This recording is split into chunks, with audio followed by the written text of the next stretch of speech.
Kosova mposhti me rezultatin e ngushtë 4-3 Slovakin duke siguruar kalimin në finale të cilën do ta luajë me Turqinë në stadiumin Fadil Vokri të martën më 31 mars.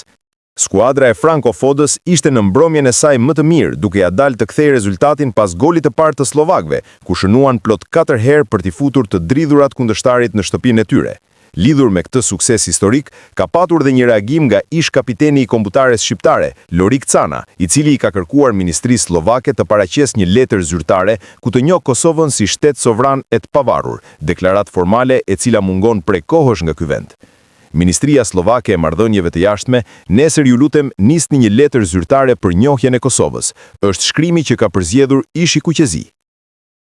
Kombëtarja e Kosovës ka fituar me rezultat 4-3 në udhëtim ndaj Slovakisë, në gjysmë finale të play-offit për kualifikim në Kupën e Botës 2026.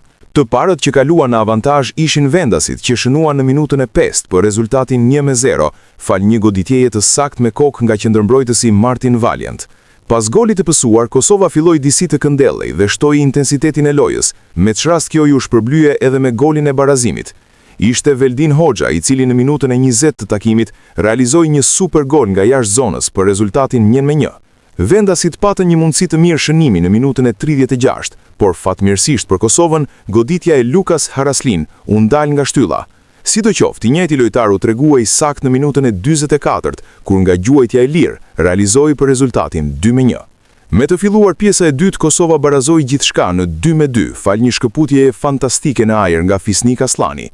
Nuk vonoi shumë dhe dardanët realizuan golin e përmbysjes me anë të Florent Muslijes, i cili në minutën e 59 realizoi një gol spektakolar nga goditja e dënimit për 3-2. Golin që e vulosi fitoren e madhe, Kosova e gjeti në minutën e 71, kur pas një tollovie në zonë, Kreshnik Hajrizi e shfrytëzoi një top të kthyer për ta dërguar në rrjet për 4-2. Deri në fishkëllimën e fundit të gjyqtarit, Slovakia ja doli të shënoi edhe një gol tjetër përmes David Strelec për 4-3, por nuk ishte e mjaftueshme për ta evituar eliminimin.